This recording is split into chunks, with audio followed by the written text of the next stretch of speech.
आइए आज की आराधना हम सब आरंभ करें, अपने को तैयार करें। आज पवित्र आत्मा अवतरण पर्व के पश्चात 18वां प्रभुवार है और विषय है यद्यपि हमें परीक्षाओं का सामना करना ही पड़ता है, तो भी परमेश्वर की इच्छा है कि सब प्राणी बचाए जाए। तो हम जब तक परीक्षा नहीं होती है परमेश्वर के निकट हमारा पहुंच नहीं होता और परीक्षा से ही हम सब बचाए जाते हैं। तो आइए हम सब परमेश्वर के सन्मुख उपस्थित जानकर परमेश्वर की महिमा हम करें। आइए हम आराधना आरंभ करें। अपने साथ गीत पुस्तक और बाइबल साथ में रखें। सर्वशक्तिमान परमेश्वर पिता पुत्र पवित्र आत्मा के नाम से आमीन। धन्य है वह मनुष्य जो परीक्षा में स्थिर रहता है, क्योंकि वह खरा निकालकर जीवन का वह मुकुट पाएगा जिसकी प्रतिज्ञा प्रभु ने अपने प्रेम करने वालों को दी है। आओ हम उसके चरणों पर झुके और उसकी आराधना करें, अपने निर्माता प्रभु के सन्मुख घुटने टेकें। सर्वशक्तिमान अनुग्रह करे प्रभु परमेश्वर पिता, हम तेरा धन्यवाद करते हैं प्रभु, जो बीते समय से हम सबों के संग साथ रहकर हर संकट विपद दुख तकलीफ में परीक्षाओं में तू हमारे संग साथ रहकर अगुवाई की, रक्षा रखवाली किया और पिता परमेश्वर हम सबों को नया जीवन प्रदान किया है। रात्रि घड़ी में भी हम सबों को चैन की विश्राम करने दी और आज किस नए भोर नए जीवन में तूने पहुंचाया। आज की इस पवित्र दिन में पवित्रता के साथ इस समय ऑनलाइन आराधना में जितने हम सब सम्मिलित होते हैं, हर एक के बीच में अपनी उपस्थिति दे और आत्मा और सच्चाई से तेरी स्तुति आराधना महिमा करें। तेरे वचन सुने और आत्मिक जीवन में हम सब आगे बढ़ने पाएं, हमारे प्रभु यीशु ख्रिस्ट के द्वारा आमीन। हम परमेश्वर की महिमा करते हुए हम गीत गाएंगे। गीत नंबर 204, हिम नंबर 204।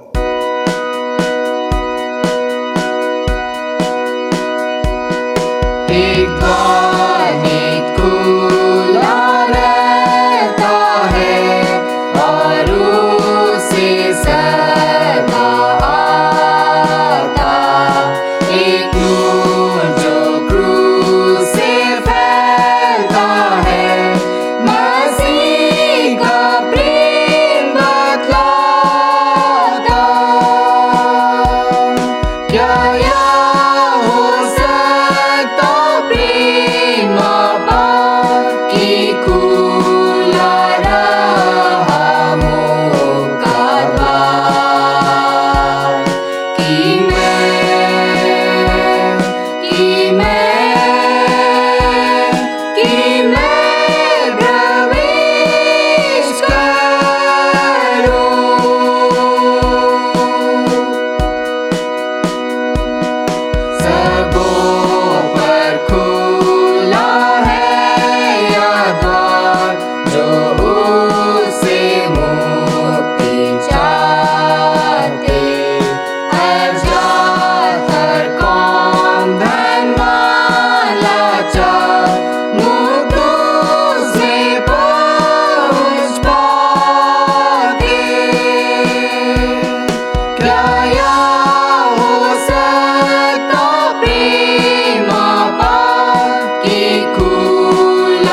मसीह जो मिला है यहाँ, हम यर्दन पार छोड़ देंगे।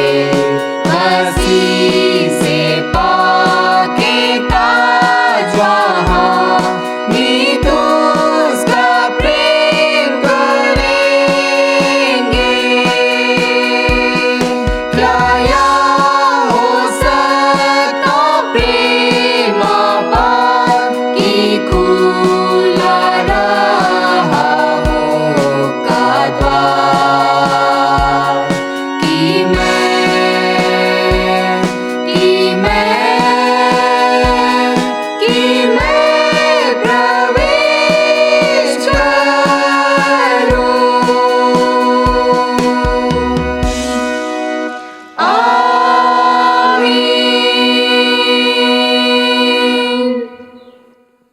हम प्रार्थना करें। मैं अब उठकर अपने पिता के पास जाऊंगा और उससे कहूंगा कि पिताजी, मैंने स्वर्ग के विरोध में और तेरे दृष्टि में पाप किया है। अब इस योग्य नहीं रहा कि तेरा पुत्र कहलाऊं। यदि हम कहें कि हम में कुछ भी पाप नहीं, तो अपने आप को धोखा देते हैं और हम में सत्य नहीं। यदि हम अपने पापों को मान लें, तो वह हमारे पापों को क्षमा करने और हमें सब अधर्म से शुद्ध करने में विश्वास योग्य और धर्मी है। इसलिए हम पश्चाताप और विश्वास के साथ अपने पापों का अंगीकार करें। हम परमेश्वर की कृपा से उसकी आज्ञाओं का पालन करने का और सब लोगों के साथ मेल मिलाप और प्रेम से रहने का दृढ़ संकल्प करें। हम पाप अंगीकार की प्रार्थना हम एक साथ करें। हे सर्वशक्तिमान परमेश्वर, हमारे स्वर्गीय पिता, हमने मन, वचन और कर्म से तेरे विरोध और अपने साथियों के विरोध पाप किया है। हमने अपनी अज्ञानता और दुर्बलता के कारण और जानबूझकर भी बुराई की है और भलाई करने में असफल रहे हैं। इन सब पापों के लिए हम सचमुच खेदित हैं और अंतःकरण से पश्चाताप करते हैं। तेरे पुत्र यीशु ख्रीष्ट ने हमारे लिए अपने प्राण दिए। उसी के कारण हमने जो पाप किए उनको क्षमा कर और यह वर दे कि भविष्य में हम नया जीवन पाकर सदा तेरी सेवा करें, ताकि तेरे पवित्र नाम की महिमा हो। आमीन। सर्वशक्तिमान परमेश्वर उन सबको क्षमा करता है जो अपने साथियों को क्षमा करते और सच्चा पश्चाताप करते हैं। वह आप पर दया करे, आपके सब पापों को क्षमा करे और उनसे आप सबों को छुटकारा दे। सब भले कामों में आपको स्थिर और सबल करे और शाश्वत जीवन में बनाए रखे। आमीन। परमेश्वर का धन्यवाद हो। प्रार्थना करें। हे प्रभु, हम पर दया कर। हे ख्रिस्त, हम पर दया कर। हे प्रभु, हम पर दया कर। हे हमारे पिता, तू जो स्वर्ग में है, तेरा नाम पवित्र माना जाए, तेरा राज आए, तेरी इच्छा जैसे स्वर्ग में पूर्ण होती है वैसे पृथ्वी पर भी हो। हमारे दिन भर की रोटी आज हमें दे और हमारे अपराधों को क्षमा कर जैसे हमने भी अपने अपराधियों को क्षमा किया है। और हमें परीक्षा में ना डाल, परंतु बुराई से बचा, क्योंकि राज, पराक्रम और महिमा अब और सर्वदा तेरी ही है। आमीन। हम पाठ सुनने से पहले हम रिवाइवल सॉन्ग से हम गीत गाएंगे। गीत नंबर 135, हिम नंबर 135।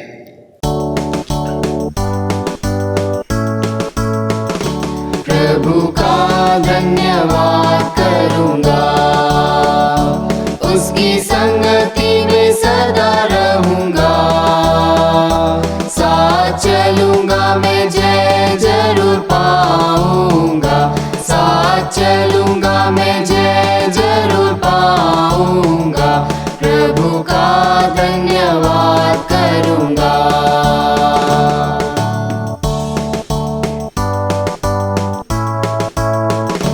ना देगी मुझे दुनिया कभी भी कोई सुख और शांति आराम। ना देगी मुझे दुनिया कभी भी कोई सुख और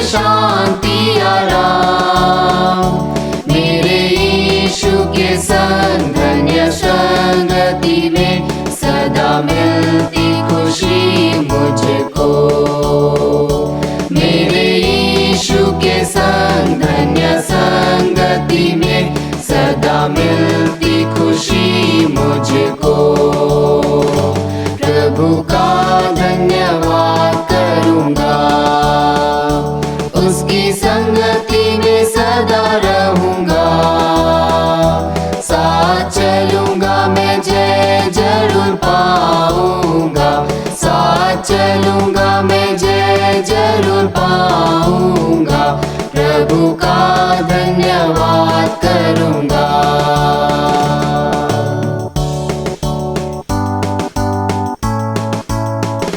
मेरे जीवन में हर परेशानी में खुल जाता है आशा का द्वार। मेरे जीवन में हर परेशानी में खुल जाता है आशा का द्वार। कभी ना डरूंगा, कभी ना हटूंगा, चाहे जान भी देना पड़े। कभी ना डरूंगा, कभी ना हटूंगा, चाहे जान भी देना पड़े। प्रभु का धन्यवाद करूंगा, उसकी संगति में सदा रहूंगा।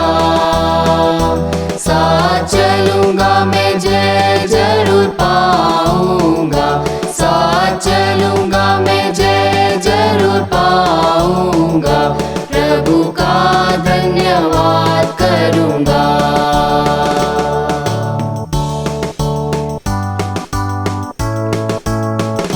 कितना अच्छा है वो, कितना धन्य है वो, यीशु मेरे जीवन का साथी। कितना अच्छा है वो, कितना धन्य है वो, यीशु मेरे जीवन का साथी। मेरी जरूरतों को पूरी करता है वो, कोई घटी नहीं मुझको। मेरी जरूरतों को पूरी करता है वो, कोई घटी नहीं मुझको। प्रभु का धन्यवाद करूंगा, उसकी संगति में सदा रहूंगा। साथ चलूंगा मैं जय जरूर पाऊंगा, साथ चलूंगा मैं जय जरूर पाऊंगा। प्रभु का धन्यवाद करूंगा।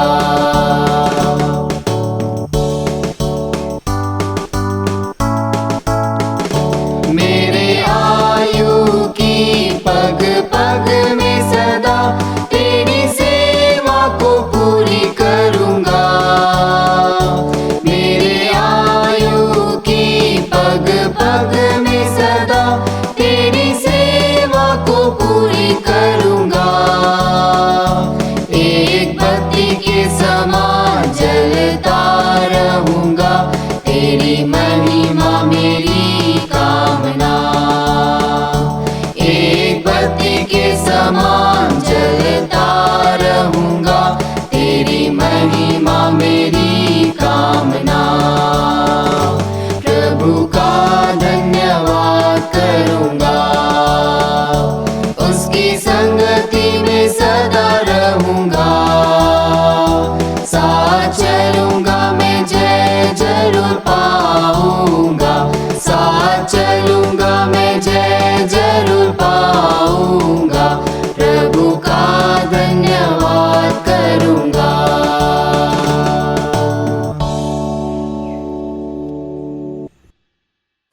आइए आज के लिए ठहराया गया पहला पाठ हम सुनेंगे, जो लिखा हुआ है व्यवस्था विवरण की पुस्तक उसके 13 अध्याय 1 से 5 तक। व्यवस्था विवरण 13 अध्याय और उसके पहले पाठ से।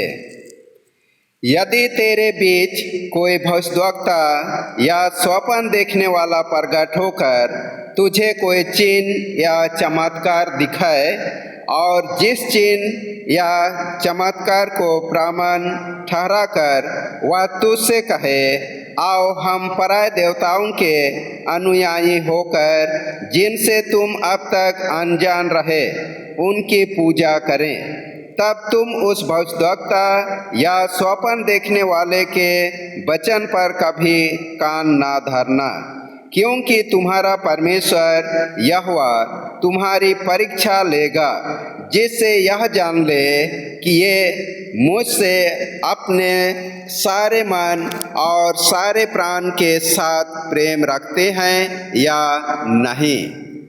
तुम अपने परमेश्वर यहोवा के पीछे चलना और उसका भय मानना और उसकी आज्ञाओं पर चलना और उसका वचन मानना और उसकी सेवा करना और उसी से लिपटे रहना। और ऐसा भविष्यद्वक्ता या स्वप्न देखने वाला जो तुमको तुम्हारे उस परमेश्वर यहोवा से फेर के, जिसने तुमको मिस्र देश से निकाला और दस्तवा के घर से छुड़ाया है, तेरे उसी परमेश्वर यहोवा के मार्ग से बहकाने की बात कहने वाला ठहरेगा। इस कारण वह मार डाला जाए। इस रीति से तू अपने बीच में से ऐसी बुराई को दूर कर देगा। यह परमेश्वर का वचन है। परमेश्वर का धन्यवाद हो। आज के लिए ठहराया गया दूसरा पाठ वचन हम सुनेंगे। कुरिन्थियों के नाम पौलुस प्रेरित की पहली पत्री उसका 8वां अध्याय पहले पद से अंत। कुरिन्थियों के नाम पौलुस प्रेरित की पहली पत्री उसका 8वां अध्याय पहले पद से अंत। अब मूर्तियों के सामने बलि की हुई वस्तुओं के विषय में हम जानते हैं कि हम सबको ज्ञान है।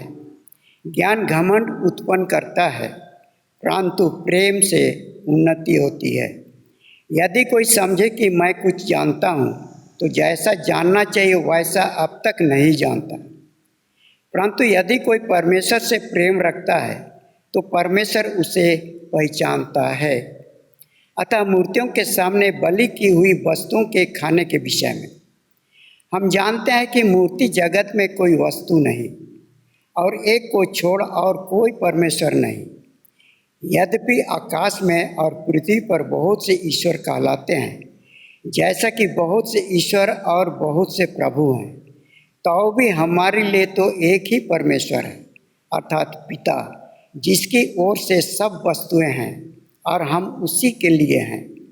और एक ही प्रभु है, अर्थात यीशु मसीह, जिसके द्वारा सब वस्तुएं हुई और हम भी उसी के द्वारा हैं। पर सबको यह ज्ञान नहीं, परंतु कुछ तो अब तक मूर्ति को कुछ समझने के कारण मूर्तियों के सामने बलि की हुई वस्तु को कुछ समझ कर खाते हैं और उनका विवेक निर्बल होने के कारण अशुद्ध हो जाता है। भोजन हमें परमेश्वर के निकट नहीं पहुंचाता। यदि हम ना खाएं तो हमारी कुछ हानि नहीं, और यदि खाएं तो कुछ लाभ नहीं। परंतु सावधान, ऐसा ना हो कि तुम्हारी यह स्वतंत्रता कहीं निर्बलों के लिए ठोकर का कारण हो जाए। क्योंकि यदि कोई तुझ ज्ञानी को मूर्ति के मंदिर में भोजन करते देखे और वह निर्बल जन हो, तो क्या उसके विवेक को मूर्ति के सामने बलि की हुई वस्तु खाने का साहस ना हो जाएगा? इस रीति से तेरे ज्ञान के कारण वह निर्बल भाई जिसके लिए मसीह मरा नष्ट हो गया। इस प्रकार भाइयों के विरोध अपराध करने से और उनके निर्बल विवेक को चोट पहुंचाने से तुम मसीह के विरोध अपराध करते हो। इस कारण यदि भोजन मेरे भाई को ठोकर खिलाए, तो मैं कभी किसी रीति से मांस ना खाऊंगा, ना हो कि मैं अपने भाई के लिए ठोकर का कारण बनूं। यह परमेश्वर का वचन है। परमेश्वर का धन्यवाद हो। सुसमाचार सुनने से पहले हम गीत गाएंगे। गीत नंबर 181, हिम नंबर 181।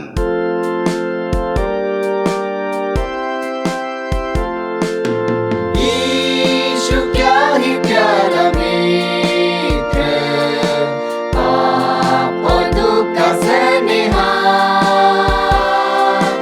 उसकी शरण हम ले सकते, साहस करके सारे भार, कितना चैन हम भोगने पाते, कितने दुख से बचेंगे,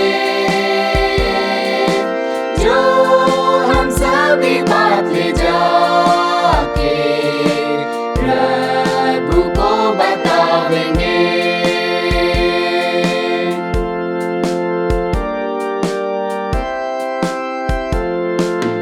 क्या परीक्षा में हम पड़े तो भी कोई व्याकुलता, आशा प्रभु ही पर धर दे, उसके कान में सब बता। सच्चा मित्र ऐसा कौन है, दुखों में संभाले हाथ, सब निर्बलता वही जानता, उसके कान में सब बता।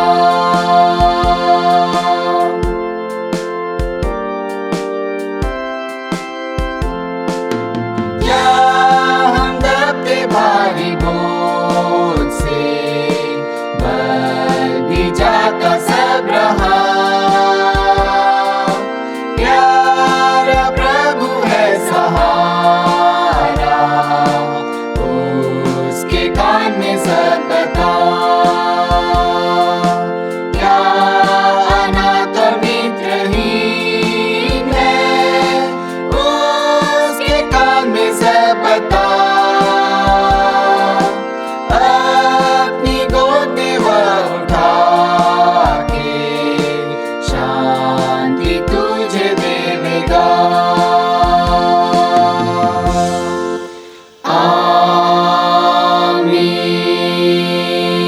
आमीन।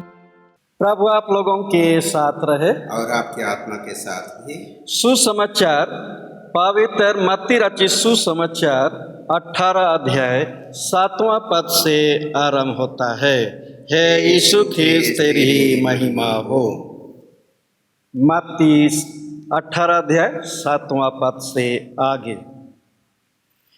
ठोकरों के कारण संसार पर हाय, ठोकरों का लगना अवश्य है, पर हाय उस मनुष्य पर जिसके द्वारा ठोकर लगती है।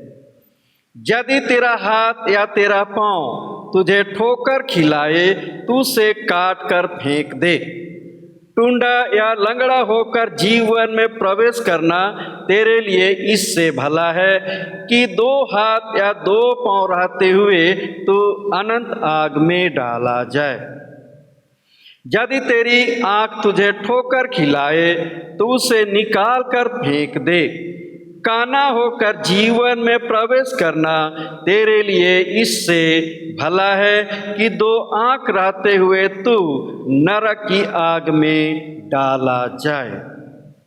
देखो तुम इन छोटों में से किसी को तुच्छ न जानना, क्योंकि मैं तुमसे कहता हूँ कि स्वर्ग में उनके दूत मेरे स्वर्गीय पिता का मुँह सदा देखते हैं। क्योंकि मनुष्य का पुत्र खोए हुओं को बचाने आया है। तुम क्या सोचते हो, यदि किसी मनुष्य की 100 भेड़ें हों और उनमें से एक भटक जाए तो क्या वह 99 को छोड़कर और पहाड़ों पर जाकर उस भटकी हुई को ना ढूंढेगा? और यदि ऐसा हो कि उससे पाए तो मैं तुमसे सच सच कहता हूँ कि वह उन 99 भेड़ों के लिए जो भटकी नहीं थीं इतना आनंद नहीं करेगा जितना कि इस भेड़ के लिए करेगा। ऐसा ही तुम्हारे पिता की जो स्वर्ग में है, यह इच्छा नहीं कि इन छोटों में से एक भी नष्ट हो।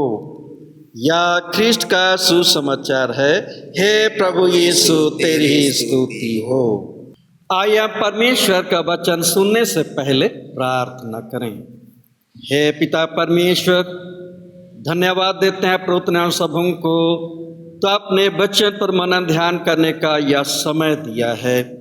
प्रार्थना करते हैं हर एक सुनने वाले, मनन ध्यान करने वाले के मन हृदय को तू प्रभु खोल दे, कि हम अंतःकरण से तेरे वचन को पढ़ें, सुने, मनन ध्यान करें और हम उसे ग्रहण कर सकें, कि अंत को हम सबका जीवन तेरे महिमा की ओर पाया जाए।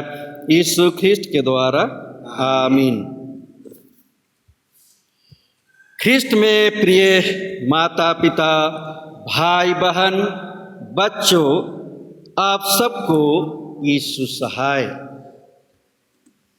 परमेश्वर का सबसे पहले हम धन्यवाद करते हैं आज के दिन के लिए, और यह सुंदर भोर हम सबों को अपनी महिमा के लिए दिया है। आज पवित्र आत्मा अवतरण पर्व के पश्चात 18वां प्रभुवार है, और आज भंडारीपन प्रभुवार आशीषी का संत फ्रांसिस, जो मठवासी और सुसमाचार प्रचारक था, उसका स्मरण दिन है। एवं विश्व जीव कल्याण दिवस भी है। इस अवसर पर आज के लिए मनन ध्यान का जो विषय है वह इस प्रकार है। जब भी हमें परीक्षा का सामना करना पड़ता है, तो भी परमेश्वर की इच्छा यह है कि सब प्राणी बचाए जाएं। परमेश्वर का वचन कहता है, ऐसे ही तुम्हारे पिता की जो स्वर्ग में है, यह इच्छा नहीं कि इन छोटों में से एक भी नष्ट हो। मनुष्य के जीवन में समय समय पर परीक्षाएं आती रहती हैं। कभी कभी परीक्षाएं गंभीर भी होती हैं। जो व्यक्ति परीक्षाओं में गिर जाता है, उसका अंत दुखद होता है। किंतु जो व्यक्ति परीक्षाओं से होकर गुजरता है और विजय प्राप्त करता है, उनका अंत सुखद होता है। मनुष्य दो तरह से परीक्षित होता है। पहला, मनुष्य स्वयं परीक्षित होता है। मनुष्य किसी व्यक्ति, वस्तु या घटना को देखता है तो मनुष्य के मन में एक इच्छा या जिज्ञासा उत्पन्न होती है। मनुष्य के मन में जो इच्छा या जिज्ञासा उत्पन्न होती है, वह अच्छा भी हो सकता है या बुरा भी हो सकता है। याकूब अपनी पत्री पहला अध्याय 13 से 15 पद में कहता है, जब किसी की परीक्षा हो तो वह या ना कहे कि मेरी परीक्षा परमेश्वर की ओर से होती है, क्योंकि ना तो बुरी बातों से परमेश्वर की परीक्षा हो सकती है और ना वह किसी की परीक्षा आप करता है, परंतु प्रत्येक व्यक्ति अपनी ही अभिलाषा से खींचकर और फंसकर परीक्षा में पड़ता है। फिर अभिलाषा गर्भवती होकर पाप को जानती है, और पाप जब बढ़ जाता है तो मृत्यु को उत्पन्न करती है। हम लोग उदाहरण के लिए देखेंगे प्रेरित क्रिया 5वां अध्याय 1 से 11। यहाँ एक मनुष्य हनान्या और उसकी पत्नी सफीरा का वर्णन है। उन्होंने कुछ भूमि बेची और उसके दाम में से कुछ घर में रख छोड़ा, और उसका एक भाग लाकर प्रेरितों के पांवों के आगे रख दिया। उनको पूरा का पूरा दाम प्रेरितों को सौंपना था, किंतु उन्होंने वैसा नहीं किया। इससे यह पता चलता है कि उन दोनों की अभिलाषा सांसारिक संपत्ति की ओर था। उन्होंने परमेश्वर के सामने झूठ बोलकर अपने आप को परीक्षा में डाल दिया। इसका परिणाम यह हुआ कि दोनों तत्काल मर गए। इसीलिए पवित्र पौलुस रोमियों की पत्री 6 अध्याय 23 पद में कहता है, पाप की मजदूरी तो मृत्यु है। एक लड़के के पास 5 रोटी और 2 मछलियां थीं जो उसके लिए भोजन था। जब लड़के को यह मालूम हुआ कि चेलों को प्रभु ने भोजन की व्यवस्था करने का जिम्मा दिया है और चेलों के पास कुछ भी नहीं है, उस लड़के के लिए परीक्षा की घड़ी थी कि अपना भोजन औरों को दें या ना दें, उनको यह निर्णय करना था। उसने ना उस भोजन के लिए और ना अपने लिए चिंता की, किंतु औरों की चिंता करते हुए अपना सब कुछ प्रभु को समर्पित करने की इच्छा जाहिर की।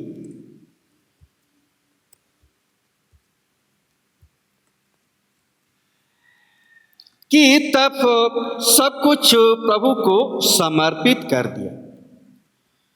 यीशु ने उन 5 रोटी और 2 मछली 5000 से अधिक लोगों को खिलाया और लोग तृप्त होकर प्रभु की महिमा की। खाने के बाद भी 12 टोकरी भोजन बच गया। अतः समर्पित जीवन में प्रभु की आशीष बहुतायत से मिलती है। निश्चय वह बालक प्रभु की दृष्टि में योग्य पाया गया। अतः मनुष्य की कुछ इच्छाएं बुरे की होती हैं तो कुछ भले की होती हैं। दूसरा, परमेश्वर अपने लोगों की परीक्षा करता है। हम लोग व्यवस्था विवरण 13 अध्याय उसका 3 पद और खंड खा को हम लोग पढ़ेंगे। क्योंकि तुम्हारा परमेश्वर यहोवा तुम्हारी परीक्षा लेगा, जिससे यह जान ले कि ये मुझसे अपने सारे मन और सारे प्राण के साथ प्रेम रखते हैं या नहीं। पहला हमने देखा कि मनुष्य स्वयं परीक्षित होता है, और दूसरा हम लोग देखेंगे कि परमेश्वर अपने लोगों की परीक्षा लेता है किंतु स्वयं नहीं लेता है। आइए हम लोग 1-2 उदाहरण देखेंगे। एक बार पतरस ने यीशु को पानी पर चलते हुए देखा तो वह भी यीशु की तरह पानी पर चलने की इच्छा यीशु के पास जाहिर की। तब यीशु ने पतरस को अपने पास आने के लिए कहा। जब पतरस कुछ दूर पानी पर चला तो उसने सामने हवा अर्थात तूफान को आते देखा और डर गया। तब वह डूबने लगा तो वह यीशु को पुकारा कि हे यीशु, तू मुझे बचा ले। यीशु ने हाथ बढ़ाकर उसे बाहर निकाला और कहा, हे अल्पविश्वासी, तूने संदेह क्यों किया? पतरस की परीक्षा हवा या तूफान ने ली। यीशु देखना चाहता था कि उनके प्रति पतरस के मन में कितना प्रेम और विश्वास है। हम लोग धर्मी अय्यूब के जीवन पर थोड़ा चर्चा करते हैं।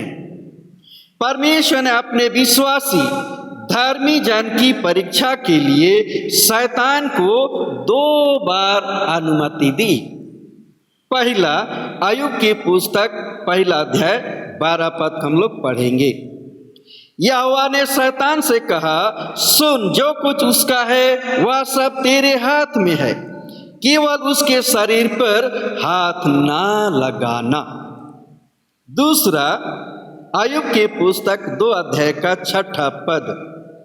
यहोवा ने शैतान से कहा, सुन, वह तेरे हाथ में है, केवल उसका प्राण छोड़ देना। इसके बाद शैतान अय्यूब की बहुत बड़ी परीक्षा ली। अय्यूब की सारी संपत्ति, जीव जानवर, बेटे बेटियां, दास दासी सब कुछ लूट गया, सत्यानाश हो गया। अंत में शैतान ने अय्यूब को पांव के तलवे से सिर की चोटी तक बड़े बड़े फोड़ों से पीड़ित किया। फिर भी अय्यूब ने परमेश्वर की निंदा नहीं की। उसके मुंह से एक ही शब्द निकला, मैं अपनी मां के पेट से नंगा निकला और वहीं नंगा लौट जाऊंगा। यहोवा ने दिया और यहोवा ही ने लिया, यहोवा का नाम धन्य हो। अय्यूब की पुस्तक 1 अध्याय 21 पद में इस बात को पाते हैं। इस दुख की घड़ी में उनके मित्रों ने परमेश्वर की निंदा करने के लिए अय्यूब को प्रेरित किया। परमेश्वर अय्यूब के मित्रों को इस बुरे काम के लिए दंड देने वाला था, किंतु अय्यूब अपने मित्रों की पापों की क्षमा के लिए परमेश्वर से प्रार्थना की। अय्यूब की पुस्तक 42 अध्याय 10वां पद में इस बात को पाएंगे। जब अय्यूब ने अपने मित्रों के लिए प्रार्थना की, तब यहोवा ने उसका सारा दुख दूर किया और जितना अय्यूब के पास पहले था उसका 2 गुना यहोवा ने उससे दे दिया। इस परीक्षा में अय्यूब दृढ़ विश्वासी पाया गया। उसकी प्रार्थना के कारण उसके मित्रों का पाप क्षमा हुआ और अय्यूब को परमेश्वर ने 2 गुना आशीषें दी। अतः परमेश्वर उनके प्रति हमारा विश्वास और हमारे प्रेम को जानना चाहता है, इसीलिए वह हमारी परीक्षा भी करता है। हमारी परीक्षा समय समय पर होती है। इससे परमेश्वर के प्रति हमारा विश्वास, प्रेम और धीरज बढ़ता है, जैसा कि हमने अय्यूब के जीवन में देखा। यीशु ने कहा, ठोकरों का लगना या परीक्षा में पड़ना अवश्य है, पर है उस मनुष्य पर जिसके द्वारा ठोकर लगती है। मत्ती 18 का 7वां पद। विश्वास के मार्ग पर ठोकर का कारण बनने वाले व्यक्ति के लिए यीशु ने एक बड़ी सजा का प्रावधान किया है। मत्ती 18 अध्याय का 6 पद पर हम लोग पढ़ेंगे। पर जो कोई इन छोटों में से जो मुझ पर विश्वास करते हैं एक को ठोकर खिलाए, उसके लिए भला होता कि बड़ी चक्की का पाट उसके गले में लटकाया जाता और वह गहरे समुद्र में डुबाया जाता। उन दिनों में गेहूं और जौ पीसने के लिए पत्थर का बड़ा बड़ा चक्की बनाया जाता था, जिसको बैल या गधा के द्वारा घुमाया जाता था। चक्की के पाट का वजन इतना अधिक होता था कि किसी के गले में बांधकर समुद्र में या पानी में डुबाया जाए तो वह सदा के लिए डूब जाएगा। यीशु का इशारा इसी पाट की ओर था। उन दिनों इस्राएली समाज में झूठे भविष्यद्वक्ता या स्वप्न देखने वाले हुआ करते थे। वे जीवित परमेश्वर के लोगों को परमेश्वर के मार्ग से भटकाने के लिए बहकाने का काम करते थे। आज भी बहुत से ऐसे हैं जो विश्वासियों को परमेश्वर के मार्ग से भटकाने के लिए बहकाने का काम करते हैं। ऐसे लोगों के लिए परमेश्वर की व्यवस्था थी कि उन्हें मार डाला जाए। इस रीति से तो अपने बीच में से बुराई को दूर कर देना। व्यवस्था विवरण 13 अध्याय का 5वां पद। यूं तो सृष्टि के आरंभ से ही शैतान मनुष्यों के ठोकर का कारण बना है और परमेश्वर ने उससे दंडित किया है, क्योंकि शैतान ने हवा को बहकाया और हवा शैतान के बहकावे में आ गई और तब हवा के द्वारा आदम ने भी परमेश्वर की आज्ञा का उल्लंघन किया,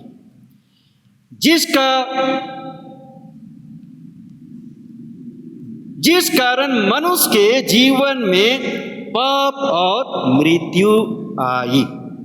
इसीलिए पवित्र पौलुस मसीह विश्वासियों से यह कहता है भोजन खाने पीने की स्वतंत्रता के विषय। परंतु सावधान, ऐसा न हो कि तुम्हारी यह स्वतंत्रता कहीं निर्बलों के लिए ठोकर का कारण हो जाए। आगे पौलुस कहता है, इस प्रकार भाइयों के विरुद्ध अपराध करने से और उनके निर्बल विवेक को चोट पहुंचाने से तुम मसीह के विरुद्ध अपराध करते हो। पहला कुरिन्थ 8वां अध्याय का 9वां पद और 12वां पद में इन बातों को हम लोग पाते हैं। परमेश्वर का वचन हमें या हम विश्वासियों से यही कहता है कि किसी के ठोकर का कारण ना बनो। जो दूसरों के ठोकर का कारण बनता है वह दंड पाएगा। इसीलिए यीशु ने कहा, हाय उस मनुष्य पर जिसके द्वारा ठोकर लगती है। परमेश्वर उस दंड से हमें बचाना चाहता है। परमेश्वर नहीं चाहता कि हम में से कोई नाश हो। इसीलिए यीशु ने कहा कि तुम्हारे पिता की जो स्वर्ग में है, यह इच्छा नहीं कि इन छोटों में से एक भी नष्ट हो। यीशु मसीह जगत में इसलिए आया कि वह खोए हुओं को ढूंढे और उन्हें बचाए। उसने अपने प्राण की भी चिंता नहीं की। जैसा कि गड़ेरिया अपने 100 भेड़ों में से एक हो जाए तो वह 99 को छोड़कर अपने प्राणों की परवाह न करते हुए खोए हुए भेड़ की खोज में निकल जाता है और जब तक मिल नहीं जाता तब तक उससे ढूंढता है। और जब भला चंगा वह भेड़ मिल जाता है तो वह बहुत आनंदित होता है और उससे प्यार से अपने कंधे पर उठा लेता है। गड़ेरिया जब खोए हुए भेड़ के साथ गांव पहुंचता है तो पूरे गांव के लोग आनंद मनाते हैं। ठीक ऐसा ही कोई पापी मन फिराता है तो स्वर्ग में आनंद मनाया जाता है। लूका 15 अध्याय का 10वां पद हम लोग पढ़ेंगे। मैं तुमसे कहता हूं कि इसी रीति से एक मन फिराने वाले पापी के विषय में परमेश्वर के स्वर्गदूतों के सामने आनंद होता है। यीशु मसीह स्वयं परीक्षित हुआ और परीक्षा में विजयी होकर परमेश्वर की राज में प्रवेश किया और पिता परमेश्वर की दाहिनी ओर विराजमान है। अतः जब भी हम परीक्षा में पढ़ते हैं और सहायता के लिए विजयी यीशु को पुकारते हैं तो वह हमारे निकट होता है और हमें बचाता है। जैसा कि डूबते पतरस के पास यीशु खड़ा था, पतरस को डूबने से बचाया। हम सब परमेश्वर के स्वरूप में रचे गए।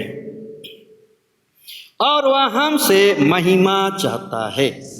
हम सब परमेश्वर की संतान और सहकर्मी एवं भंडारी हैं। हम उनके मित्र और परमेश्वर के राज के वारिसदार हैं। अतः परमेश्वर नहीं चाहता कि हम नाश हो जाएं। तो आइए परीक्षा की घड़ी में स्थिर हों, अपने विश्वास के आधार यीशु को धारे रहें, उनके प्रेम और संगति में बने रहें। निश्चय यीशु की सहायता से परीक्षा में विजयी होंगे और हम परमेश्वर की राज के वारिसदार होंगे। प्रभु आप सबों को आशीष दे। आइए हम प्रार्थना करें। हे पिता परमेश्वर, तूने अपने वचन के द्वारा आज हमें सिखाया कि हम कई परीक्षाओं का सामना करते हैं। परीक्षा और ठोकर का सामना करना हमारे लिए आवश्यक है और तो हमें विश्वास में दृढ़ करना चाहता है, अपने प्रेम में बनाए रखना चाहता है और इसलिए हम इस जीवन में समय समय पर परीक्षित होते हैं। हे पिता परमेश्वर, तो नहीं चाहता कि कोई नाश हो और इसलिए परीक्षा की घड़ी में भी तो अपने लोगों के पास रहता है, उनकी सहायता करता है, रखवाली करता है और नाश होने से हमें बचाता है। प्रार्थना है प्रभु, तो सबों की सहायता अगुवाई कर इसी तरह हम पूरे जीवन पर्यंत तेरे प्रेम में बने रहें, तेरे विश्वास में स्थिर और दृढ़ बने रहें। यीशु ख्रिस्ट के द्वारा आमीन। इस समय हम लोग एक गीत गाएंगे, गीत संख्या 193, हिम नंबर 193, और इसी गीत के समय दान अर्पण करेंगे।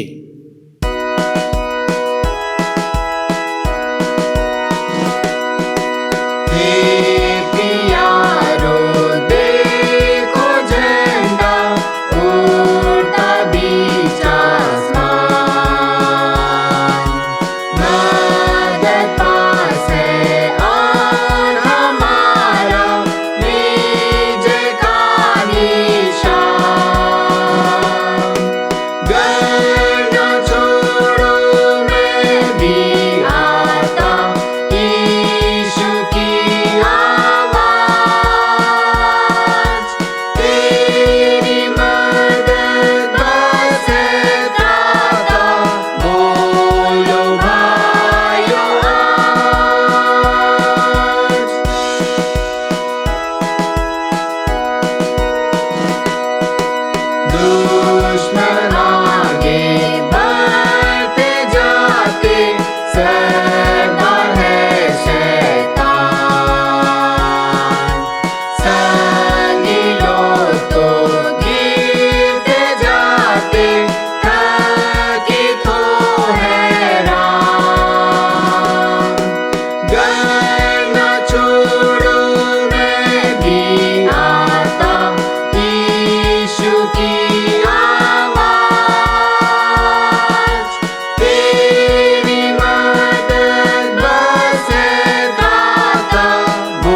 आइए हम इन दानों के लिए प्रार्थना करें।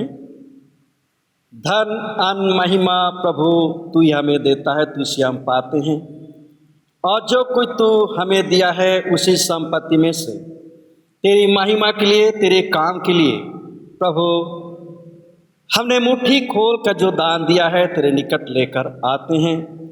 तू ही इसे ग्रहण कर, शुद्ध और पवित्र कर, और यह दान कलीसिया के काम में लाया जाए, कलीसिया की उन्नति हो और सदा तेरी महिमा हो। प्रार्थना है प्रभु, जिन्होंने अपनी मुट्ठी खोल कर तुझे दिया है उनके हाथों को, उनके जीवन को आशीषित कर। जिस भंडार से उन्होंने दिया है प्रभु, उनके भंडारों को हमेशा भरा पूरा बनाए रख और सदा तेरी ही महिमा हो, यीशु ख्रिस्ट के द्वारा आमीन। इस समय हम लोग प्रेरितों का विश्वास वाक्य को एक साथ कहेंगे। मैं सर्वशक्तिमान पिता स्वर्ग और पृथ्वी के सृष्टिकर्ता परमेश्वर पर विश्वास करता हूँ। मैं उसके इकलौते पुत्र हमारे प्रभु यीशु ख्रिस्त पर विश्वास करता हूँ। वह पवित्र आत्मा के सामर्थ से गर्भ में आया और कुंवारी मरियम से जन्मा। उसने पोंस पिलातुस के शासन में दुख भोगा। वह क्रूस पर चढ़ाया गया, मारा और गाड़ा गया और मृतकों के लोक में उतरा। तीसरे दिन वह जी उठा, वह स्वर्ग पर चढ़ गया और पिता की दाहिनी ओर विराजमान है। वह जीवितों व मृतकों को न्याय करने को फिर आएगा। मैं पवित्र आत्मा पर, पवित्र कैथोलिक कलीसिया पर, संतों की संगति, पापों की क्षमा, देह के पुनरुत्थान और अनंत जीवन पर विश्वास करता हूँ। आमीन। प्रभु आप लोगों के साथ रहे। आइए हम प्रार्थना करें।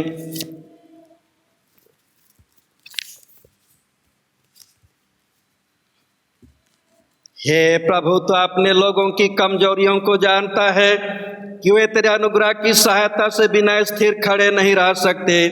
हम प्रार्थना करते हैं, दया करके हमें ऐसी शक्ति और सुरक्षा प्रदान कर कि हम सब विपत्तियों और परीक्षाओं में संभाले जाएं। हमारे प्रभु यीशु ख्रिस्त के द्वारा जो तेरे और पवित्र आत्मा के साथ एक परमेश्वर अब और सदा जीता और राज करता है। आमीन। आज आशीषी के फ्रांसिस जो मठवासी और सुसमाचार प्रचारक था, उसके स्मरण दिन हम प्रार्थना करें। हे सर्वशक्तिमान और सनातन परमेश्वर, हम तेरे दास फ्रांसिस के निमित्त तेरा धन्यवाद करते हैं, जिसे तूने आशीषी देश के लोगों को मंगल समाचार प्रचार करने के लिए बुलाया। और हम नम्रता से विनती करते हैं कि तू इस देश में और सब देशों में ऐसे जनों को उठा जो तेरे राज के दूत और प्रचारक बने, ताकि हम तेरी कलीसिया अन्य जातियों को ख्रिस्त के अगम्य धन का सुसंदेश सुनाएं। उसी तेरे पुत्र हमारे प्रभु यीशु ख्रिस्त के द्वारा, जो तेरे और पवित्र आत्मा के साथ एक परमेश्वर अब और सदा जीता और राज करता है। आमीन। आज भंडारीपन प्रभु आराम प्रार्थना करें। हे प्रभु, तूने अपने लोगों को अर्थात हम सबों को इस देश में भंडारी नियुक्त किया है। हर एक को समझ और बुद्धि दे कि प्रभु अपने भंडारीपन को समझ सकें, और प्रभु एक भंडारी होकर के जो काम तूने हमें सौंपा है, इस जीवन में एक सच्चे भंडारी के रूप में तेरे कामों का हम पूरा करें। और जब तू प्रभु न्याय के दिन आए, हम तेरे योग्य पाए जाएं। हे पिता परमेश्वर, इस भंडारीपन के काम में तू हम सबों की सहायता और अगुवाई कर, हमारे प्रभु यीशु ख्रिस्त के द्वारा। आमीन। आज विश्व जीव कल्याण दिवस है। हम सभी प्राणियों के लिए हम प्रार्थना करें। हे पिता परमेश्वर, तूने सृष्टि के आरंभ में सारी जीव, सारी प्राणी को बनाया और प्रभु की देखभाल के लिए मनुष्य को अपने स्वरूप में सृजा, और हे पिता परमेश्वर उनके अधीन कर दिया है।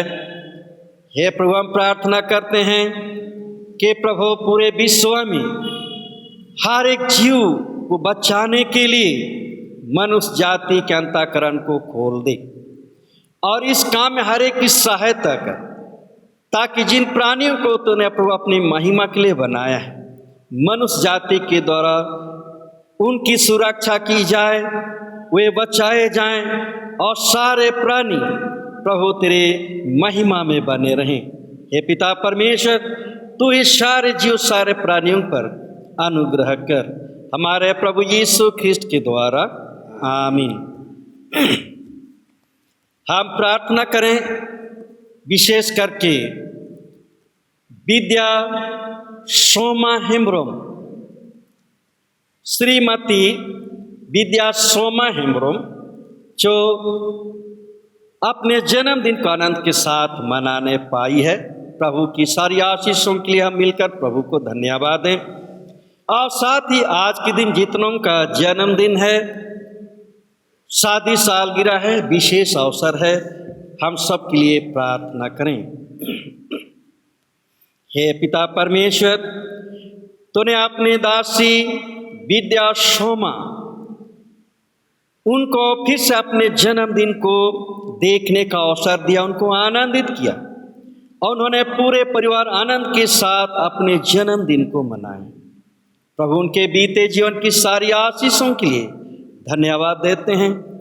जब वह प्रभु एक नए वर्ष में प्रवेश कर गई है, या नया वर्ष भी उनके लिए आशीषमय हो, आनंदमय हो, तेरी सुरक्षा में रहे, स्वस्थ रहे और अपने बच्चों के साथ, अपने परिवार के साथ प्रभु साकुशल पूर्वक तेरे में धन्यवाद करते हुए आनंद का जीवन तुझ में बिताए। हे पिता परमेश्वर, पूरे परिवार, उनके बच्चों, उनके रिश्तेदारों को अपनी आशीषों की भरपूरी दे, ताकि प्रभु उनके द्वारा सदा तेरी महिमा हो।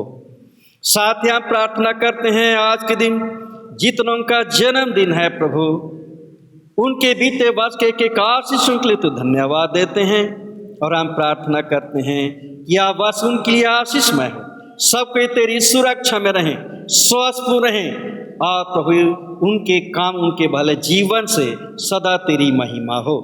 प्रभु इन सबों का अपनी आशीषों की भरपूरी दे। और जितनों का शादी सालगिरह है प्रभु, उन सबों को भी तू आनंदित किया है और इस आनंद की घड़ी में सबको आशीषों की भरपूरी दे कि प्रभु इस वर्ष में जैसा बीते वर्ष में उन्होंने तेरी महिमा के तेरे कामों को किया है, इस वर्ष भी तेरे कामों को करें, तेरी महिमा करें और आनंद के साथ अपने दाम्पत्य जीवन को तेरी इच्छा अनुसार तुझ में बिताएं। हे पिता परमेश्वर, जितनों के लिए आज खास दिन है, सबका अपने आशीषों की भरपूरी दे, यीशु ख्रिस्ट के द्वारा, आमीन। हे पिता परमेश्वर, धन्यवाद देते हैं प्रभु, रात को हम सबों का अपनी सुरक्षा में रखा, हर एक को सुख और चैन की नींद सोने दिया, आज का दिन हमें साकुशल पूर्वक देखने दिया है। प्रार्थना करते हैं पूरे दिन भर हम सबों का अपनी सुरक्षा में रख, हर जोखिम दुर्घटनाओं से, शैतान की परीक्षाओं से, रोग बीमारी, अचानक मृत्यु से तू हमारी रखवाली कर। हम तेरी सुरक्षा में रहें, स्वस्थ रहें और सारे कामों को साकुशल पूर्वक संपन्न करते हुए आज के दिन को आनंद के साथ हम तुझ में बिता सकें।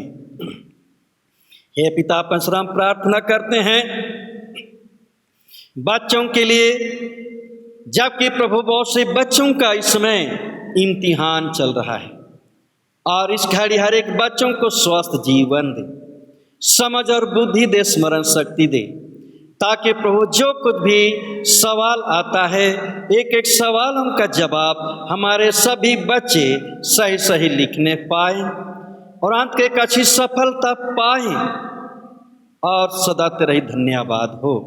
हे पिता परमेश्वर, एक एक बच्चों को अपनी सुरक्षा में रख, अपनी ज्ञान बुद्धि से परिपूर्ण कर, ताकि समय की पूर्णता में सभी बच्चे तेरे महिमा की ओर पाए जाएं। प्रभु, हम प्रार्थना करते हैं हर एक बुजुर्ग जनों के लिए, हमारे भाई बहनों के लिए, कि प्रभु बुजुर्ग अवस्था में जितने उनको तू ही संभाल, स्वस्थ जीवन दे के स्वस्थ रहें और प्रभु सात्र धन्यवाद करें। हे पिता परमेश्वर, प्रार्थना करते हैं जितने बीमार जन हैं, कोरोना वायरस से संक्रमित हैं, अन्य बीमारी से पीड़ित हैं, तू उनकी सुधि ले, जैसा तू चाहता हर एक को स्वस्थ और चंगाई जीवन दे। सेवा में लगे हुए डॉक्टरों नर्सों की तू सहायता कर, वे तेरी सुरक्षा में रहें, स्वस्थपूर्ण रहें और ऐसे लोगों की देखभाल कर सकें। और हे पिता परमेश्वर, ऐसे लोग तेरी सहायता से स्वस्थ और चंगाई जीवन को पाएं और सदा तेरा धन्यवाद करें, हमारे प्रभु यीशु ख्रिस्ट के द्वारा, आमीन। हे प्रभु, हम प्रार्थना करते हैं पूरे विश्व में इस समय कोरोना वायरस का आक्रमण है, इस वायरस को तू ही नाश कर, इस महामारी को मनुष्य जाति के बीच से तू ही दूर कर, शैतान के सारे कामों को तू बंद कर, ताकि प्रभु जितने भाई वह शांति में जीवन बिताते हैं तुझसे शांति और जीवन का शांति और आनंद का जीवन पाएं और उनके द्वारा सदा तेरी महिमा हो। हमारे देश के लिए हम प्रार्थना करते हैं, हमारे राष्ट्रपति, प्रधानमंत्री, इस राज्य के राज्यपाल, मुख्यमंत्री, डीसी, एसपी और जितने भाई बहन प्रभु देश और लोगों की सेवा में लगे रहते हैं, चाहे कोई भी विभाग में हो, कोई भी क्षेत्र में हो, सब कोई तेरी सुरक्षा में रहें, तेरी सहायता से भले कामों को करते रहें, उनके भले काम से देश की उन्नति हो, लोगों का मन चैन का जीवन मिले और सदा तेरी महिमा हो। प्रभु, अपने छोटनागपुर डायसिस के लिए भी हम प्रार्थना करते हैं, इस कलीसिया किस डायसिस को तो स्थिरता प्रदान कर, ताकि प्रभु समय की पूर्णता में एक स्थिर कलीसिया हो और कलीसिया के भाई बहनों के द्वारा सदा तेरी ही महिमा हो। प्रार्थना पिता परमेश्वर, हमारे बिशप महोदय और जितने पुरोहितगण हैं, डीकन, प्रचारक, लेमेन हैं, जो तेरे लोगों की देख रेख कर उनकी तू सहायता कर, ताकि प्रभु इस परिस्थिति में भी तेरे लोग एकजुट बने रहें, एक संगति में बने रहें, उनके द्वारा सदा तेरी महिमा हो। हमारे टाटा नगर पास्टरेट के लिए भी हम प्रार्थना करते हैं, इस पास्टरेट के भाई बहन बच्चों को तू ही संभाले रख, बुरे शिक्षक, बुरे शिक्षा, शैतान के छल पर और बुरी शक्ति से सबों की रखवाली कर, और तब हमारे लोग तेरे विश्वास स्थिर और दृढ़ बने रहें, उनके द्वारा सदा तेरी महिमा हो। हे पिता परमेश्वर, जितने प्रभु पेरिस के अंतर्गत में लोकल कमेटी, महिला समिति, युवा समिति, संडे स्कूल, हर कमेटी के और पेरिस काउंसिल के काउंसिलर को तू अगुवाई कर, ताकि प्रभु इस पेरिस और लोगों की उन्नति के लिए काम होने पाए, हमारे प्रभु यीशु ख्रिस्ट के द्वारा, आमीन। हे पिता परमेश्वर, प्रार्थना करते हैं प्रभु, जितने ऑनलाइन सेवा में लगे हुए उन सबों का अपनी आशीषों की भरपूरी दे, हर एक को ज्ञान बुद्धि से परिपूर्ण कर, स्वस्थ और चंगाई जीवन दे, ताकि प्रभु इस सेवा को निरंतर हम जारी रख सकें और पिता परमेश्वर रविवारी आराधना के द्वारा तेरे लोग सदा तेरी महिमा करें, आराधना करें, तेरी संगति में बने रहें और तेरे वचन के द्वारा प्रभु आशीषों की भरपूरी प्राप्त करें और सदा तेरी महिमा हो, हमारे प्रभु यीशु ख्रिस्ट के द्वारा, आमीन। हे सर्वशक्तिमान परमेश्वर, तूने हमें ऐसा अनुग्रह दिया है कि हमने इस समय एक चित्त होकर तुझसे अपनी साधारण विनतियाँ की हैं, और तो प्रतिज्ञा करता है, जब 2 व 3 मेरे नाम पर इकट्ठे हों तब मैं उनका मांगा भर दूंगा। अब हे प्रभु, अपने दासों के मनोरथ और विनतियाँ इस रीति से पूर्ण कर, जिससे उनका परम लाभ हो, इस लोक का अपने सत्य का ज्ञान और परलोक में अनंत जीवन हमें दान दे, आमीन। अब सर्वशक्तिमान परमेश्वर पिता, पुत्र, पवित्र आत्मा की आशीष सब पर हो और आप सबों के साथ सर्वदा रहे, आमीन। सबको यीशु सहाय।